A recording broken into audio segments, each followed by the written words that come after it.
Exercise 7.11 आज हम देखेंगे उसमें प्रॉपर्टीज ऑफ डिफिनिट इंटीग्रेशन। तो चलिए पहले 6 फार्मूला देखते हैं डिफिनिट इंटीग्रेशन के, उसके बाद हम देखेंगे पूरे चैप्टर। तो चलिए आइए स्टार्ट करते हैं। First formula, range a to b f into x d x इसके बराबर होता है बी से a f into t d t. ये इसके बराबर होता है। इसका एक का हम आपको प्रूफ दिखा देंगे, बाकी 6 का आप प्रूफ चाहेंगे तो खुद से कर सकते हैं। तो चलिए देखते हैं। ये इसके अगर बराबर है तो ये एल एच एस और इसको आर एच एस मान लेंगे। तो एल एच एस बराबर मान लेते हैं a to b f into x d x. इसका इंटीग्रेशन एफ इंटू एक्स का integration small f into x का होता है कैपिटल एफ इंटू एक्स। तो इसके बराबर में कैपिटल लिख लेते हैं F into x, F into x. इस स्मॉल वाले का कैपिटल होता है और ये वाला पूरा रेंज इस पर पुट कर देते हैं बी से ए। तो ये इसका रेंज पुट कर दिए। अब इसको सॉल्व करेंगे तो एक बार इससे upper limit minus lower limit, इसका फार्मूला होता है b minus a upper limit minus lower limit. तो अब ये हो जाएगा f into b minus a. ये हो गया मेरा एल एच एस। अब हम आर एच एस को पुट करेंगे। आर एच एस मेरा है ये वाला साइड बी से ए एफ इंटू टी। तो इसको भी इंटीग्रेशन करेंगे तो इसका भी इंटीग्रेशन हो जाएगा ए स्मॉल एफ का कैपिटल एफ, तो ये कैपिटल हो जाएगा और इंटू टी, और रेंज हो जाएगा बी से ए। अब इसका रेंज तोड़ेंगे तो ये हो जाएगा एफ इंटू अपर लिमिट और ये लोअर लिमिट, अपर लिमिट माइनस लोअर लिमिट। तो ये इसके बराबर है, ये वाला इसके बराबर है। तो हम बोल सकते हैं कि आर एच एस बराबर है एल एच एस के। एक हमने आपको प्रूफ करके दिखा दिया, बाकी आपको प्रूफ करके दिखाएंगे नहीं। आप 6 का प्रूफ कर सकते हैं, 6 to 6 आप खुद से करके देख सकते हैं कि ये इसके बराबर होता है। तो चलिए हम देखते हैं इसका दूसरा फार्मूला। दूसरा फार्मूला होता है ए से b f into x d x. इसका फार्मूला होता है a to b f into a plus b minus x d x. मतलब ये वाला upper range plus lower range minus में से एक्स घटा देना है, ये एक फार्मूला होता है। थर्ड फार्मूला होता है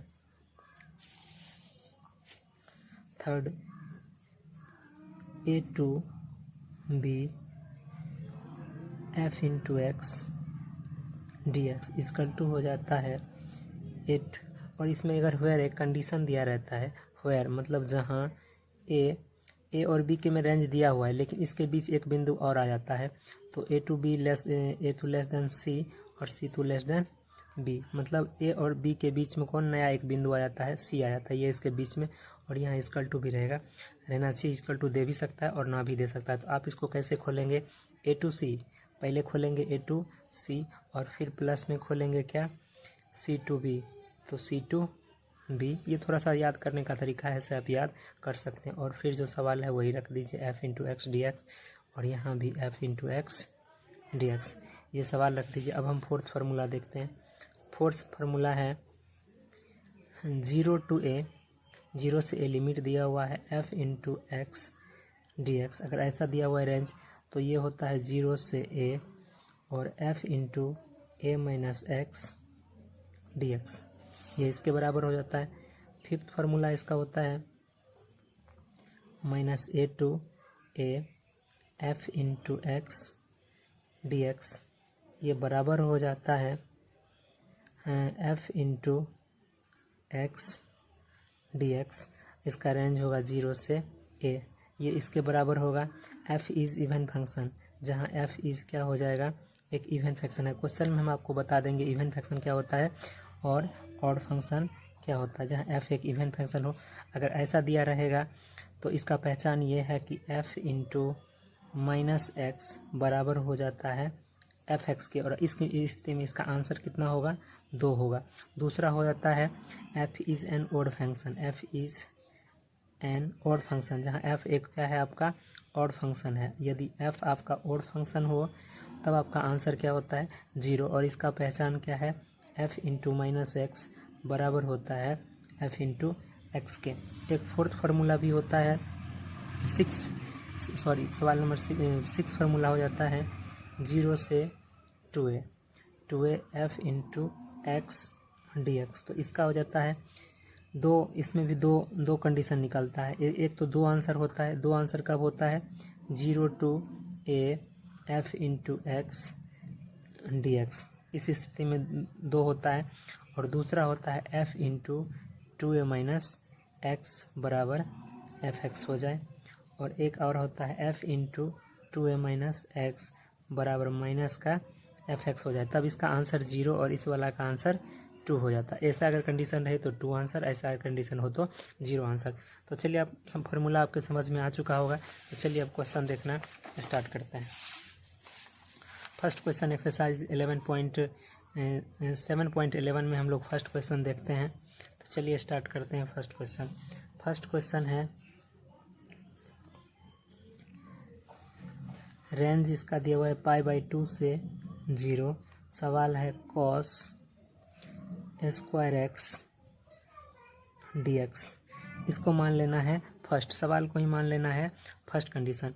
आपको बताए थे कि तुलना करके देखिएगा, सवाल के बराबर में आप तुलना करके देखिएगा। तो सवाल को तुलना करके कैसे देखते हैं, रेंज है a से 0, सवाल में ऐसे फॉर्मूला से तुलना करना है। और f into x T x बराबर है किसके 0 से a, f into a minus x के बराबर है और बराबर में dx।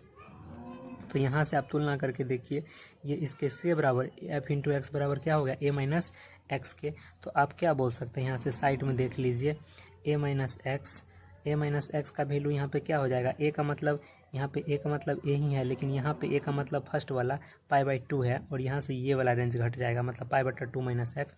तो a माइनस एक्स बराबर कितना हो जाएगा π/2 माइनस ये आपको रफ में करके देखना है। तो रफ में करके देख लिए। अब यहाँ पे कॉस है तो कॉस में π/2 माइनस एक्स पुट कर दे। आप समझ यहाँ पे गौर से देखिए, एक्स की जगह पर ये आपको a माइनस एक्स मतलब अपर रेंज माइनस एक्स ये वाला पुट करना है। तो यहाँ पे हम लिख दिए a माइनस एक्स की जगह a की जगह पर π/2 और x की जगह पर ये वाला x की जगह पर x, तो यही हम पुट कर देंगे। तो अब हम सवाल को सॉल्व करते हैं और इस वाले को सबको क्या मान लेना है i, इसमें भी मान लेंगे i बराबर, ये फर्स्ट सवाल है, फर्स्ट इक्वेशन है। और इस वाले को भी i में इसी को अब सॉल्व कर रहे हैं। तो ये हो जाएगा कॉस और रेंज दे दीजिए इसका π/2 से 0, कॉस स्क्वायर